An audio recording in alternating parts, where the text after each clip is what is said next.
자기주도가 역시 귀결이 되네요. 네, 자기주도적으로 하려면 저학년 때는 무엇을 해야 하나요? 자기주도적 학습 습관을 길러주려면 어떻게 해야 할까요? 지난번 했었죠. 네. 자기주도. 자기주도 학습에 대해서 네. 그 의미를 좀 명확하게 정리를 하자라고 말씀을 드렸었고, 자기주도 학습이라는 게 가장 큰 오해가 누구의 도움을 받아도 안 된다. 이거 틀렸다라고 말씀드렸었어요. 그렇죠. 지금 교역자가 있어야 되고, 뭐 멘토의 역할을 하는 신뢰할 만한 누군가의 도움. 그게 엄마가 할 수 있으면 너무 좋고, 엄마가 너무 힘들어. 그러면 주변에 어떤 선생님이라든가 다른 누군가의 도움.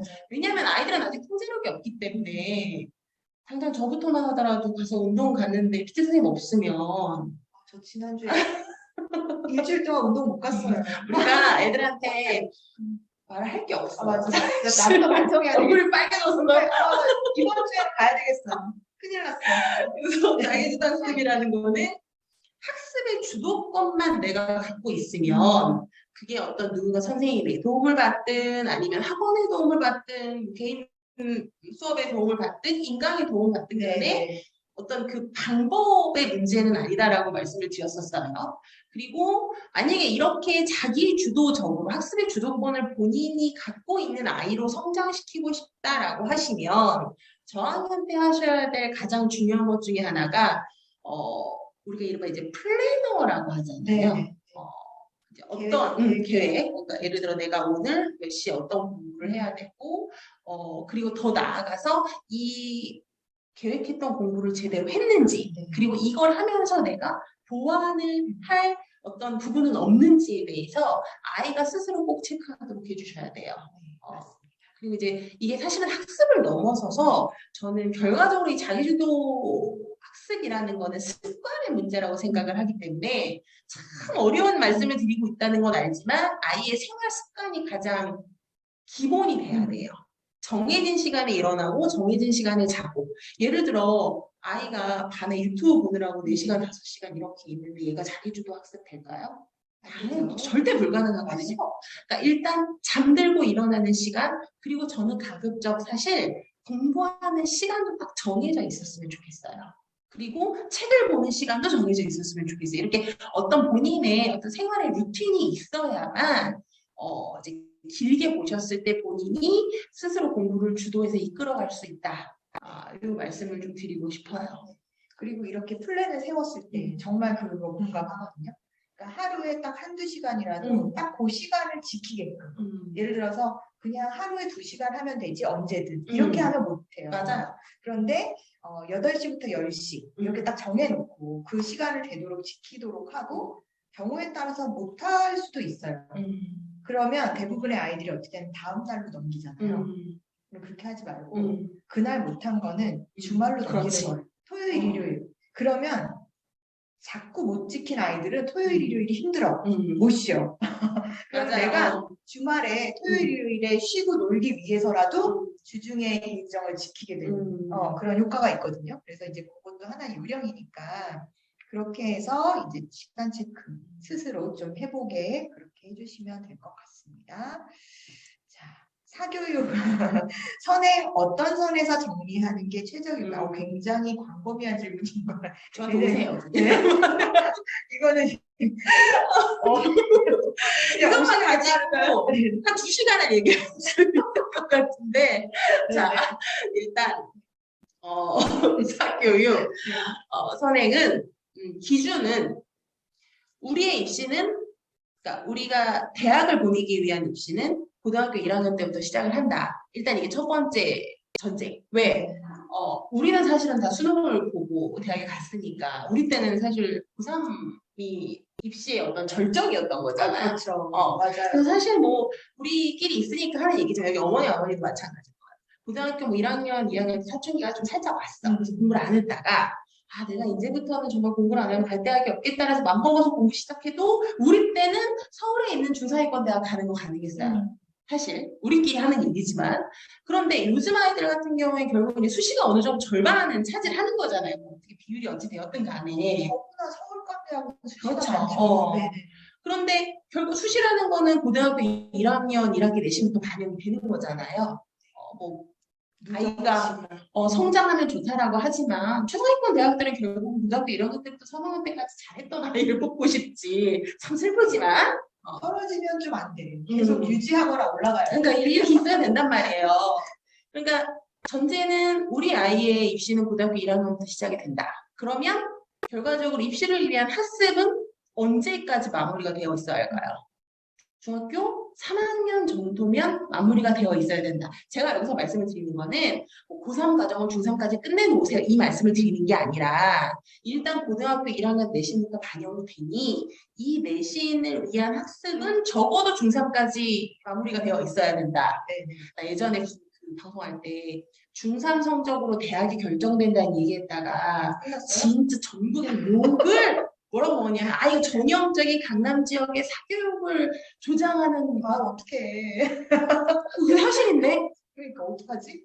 그게 사실인데 그래서 일단 사교육과 선행은 아이들 고등학교 1학년부터 내신이 반영이 되니 중3까지 어느 정도의 정리는 조금 해놓으시는 게 맞습니다라는 말씀을 드리고 싶고 그런데 결과적으로 이 어떤 성적을 전부 다 학원의 도움을 받으세요. 저는 이렇게 얘기하고 싶진 않아요.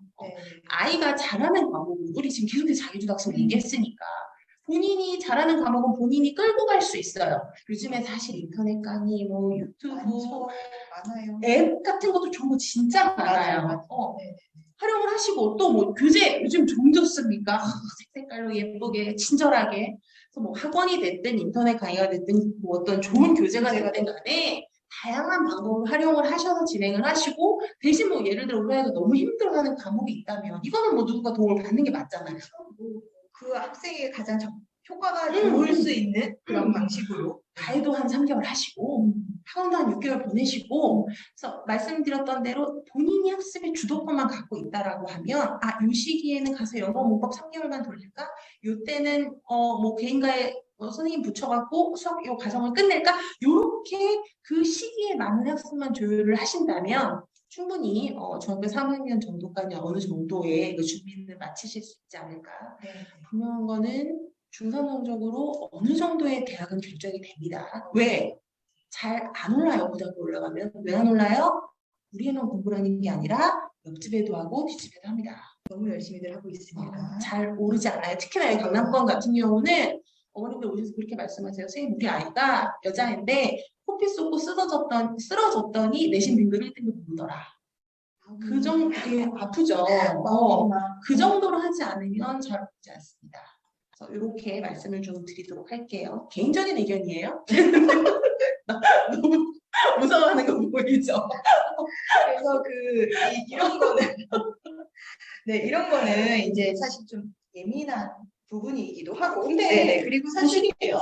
맞아요. 현실이고 어느 정도 좀 일반적인 건데 또 개인차에 따라서 그 그쵸? 아이의 성향이라든지 그 아이의 특성에 따라서도 다르기 때문에 조금 더 디테일한 어떤 지금 시기에 뭐 언제까지는 우리 아이가 뭐를 하고 어떤 방식으로 하고 이런 것들이 궁금하시면 사실은 저희 김은영 원장님한테 다이렉트로 연락을 하시는 게 제일 좋으시고 욕하지 마시고 시크릿하게 그렇게 이제 설계를 받으시는 게 좋으시고 근데 이제 대체적으로는 지금 현재 입시로 가는 그 과정에서의 상황은 이렇다라고 이해하시면 될 것 같아요. 네네. 자, 그다음 아이와 집에서 공부하는데 어떻게 하면 좋을지 항상 고민입니다. 뭐가 고민이신 건지 아이가 엄마랑 하고 있으면 지금 뭐가 고민일까요? 유대감 너무 좋은 거고 근데 제가 이런 고민을 가지고 있는 그 학부모 저의 친구인데 집에서 이제 엄마가 시킨 거예요. 그냥 홈스쿨링처럼. 근데 지금까지는 아이가 잘한 거죠. 사교육을 받지 않고도 잘한 거예요. 근데 얘가 학년이 높아지니까 이제 걱정이 되기 시작하면서 내가 어디까지 홈스쿨링을 해줄 수 있을지 이제 엄마도 한계가 드러나는 거죠. 저학년일 때는 가능했는데 그래서 그걸 고민하는 경우가 있더라고요. 엄마가 일단은 지금 아이를 지도를 할 수 있다는 건 엄마의 영향도 충분하고 그리고 아이가 그래도 아직 엄마와 함께하는 공부를 좋아한다는 유대감 선생님도 안 하고 아직까지는 괜찮아요. 이거 걱정하실 필요가 없는 게요.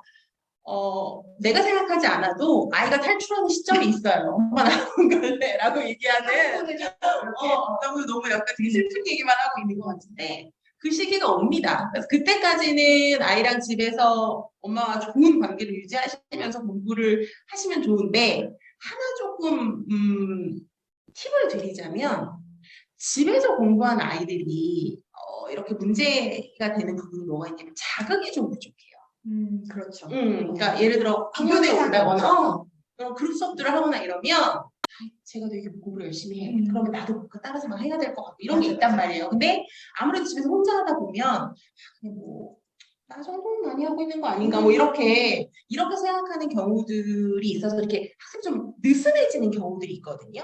그러니까 그것만 조심하시면 좋을 것 같아요. 그래서 제가 이렇게 홈스쿨링 내지는 엄마와의 학습 또 혹은 본인이 혼자 집에서 공부하는 자기주도 학습 습관이 잘 되어 있는 아이들 같은 경우에 이런 자극이나 동기부여가 조금 부족할 수도 있으니 외부에 찾아보시면 어떤 경시대회들 되게 많아요. 요즘에 어머님 뭐 워낙 정보 많이 잘 찾으시니까 뭐 그게 영어가 됐든 수학이 됐든 최근에는 이제 국어의 중요성들이 커지면서 국어 경시대회도 되게 많이 생겼더라고요. 그러니까 이제 그런 것들을 활용하셔서 중간중간 아이 학습 상태를 좀 점검을 하시는 게 좋지 않나 싶고요. 예전에는 사실 이렇게 말씀드렸어요. 여러 학원 다니시면서 레벨 테스트 보세요.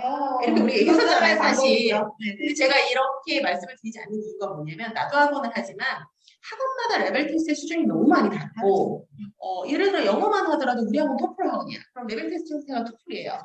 근데 우리 학원 탭스 학원이야. 그럼 레벨 테스트 형태 탭스 학원이야. 우리 학원은 수능 대비 학원이야. 그럼 우리 학원은 뭐 근데 이게 학원마다 너무 테스트 형태가 다르다 보니까 결과가 굉장히 혼란스럽게 나오고 더 막 멘붕이 되는 경우들이 있더라고요. 여기 갔더니 이런 잘한다고 했는데 이 학원에 왔더니 못한대. 네, 그렇기 때문에 내가 요즘에는 학원의 레벨 테스트를 좀 보세요라고 말씀을 드리기는 조금 어려울 것 같고 그런 경시대들 활용을 하시고 조금 더 고학년이 돼서 아이가 뭐 예를 들어 고등 과정에 학습을 하고 있어. 그러면 뭐 워낙 딱 객관적인 데이터 우리 그 체크해 볼 수 있는 게 모의고사 있잖아요. 네이버에 치시면 뭐 고1, 3월 모의고사 이렇게 지금 되게 친절하게 문제지, 해답지 그리고 뭐 작년에 어떤 등급 컷 이런 것도 나온단 말이에요.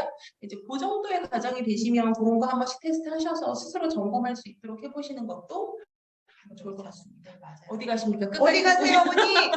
다진이 어머님. 네, 감사합니다. 네, 네. 먼저 바쁘셔서 나가시는, 네, 감사합니다. 인사해 주시고 나가셨어요. 네. 그래서 진짜 이런 동기부여, 동기부여. 그 다음에 정말 그 요즘은 시험이 저학년들 없어지고 있다 보니까 이제 좀 이게 참 그래요. 뭐 그런 이제 줄 세우기식의 경쟁의 의미가 없어서 시험을 없애니까 또 학부모님이나 아이들은 내가 어느 정도 수준인지가 궁금해지는. 근데 그거를 체크해 볼 만한 객관적인 지표가 없다 보니 항상 이런 문제. 그래서 진짜 왜 그 셈이 많은 아이들 같은 경우에는 비교 대상에 대한 셈 때문에 공부를 하는 경우도 있거든요. 그러니까 공부를 위한 공부보다 난 쟤를 이겨야 되겠어. 맞아. 실제로 열심히하는 아이들 있죠. 뭐가 됐든 어떻습니까? 자기가 이제 결과가 어쨌든 잘 나올 수 있으면 되는 건데 그런 동기부여가 좀 필요한 부분들도 있죠. 그래서 그건 적절히 이제 생각하시면 될 것 같고.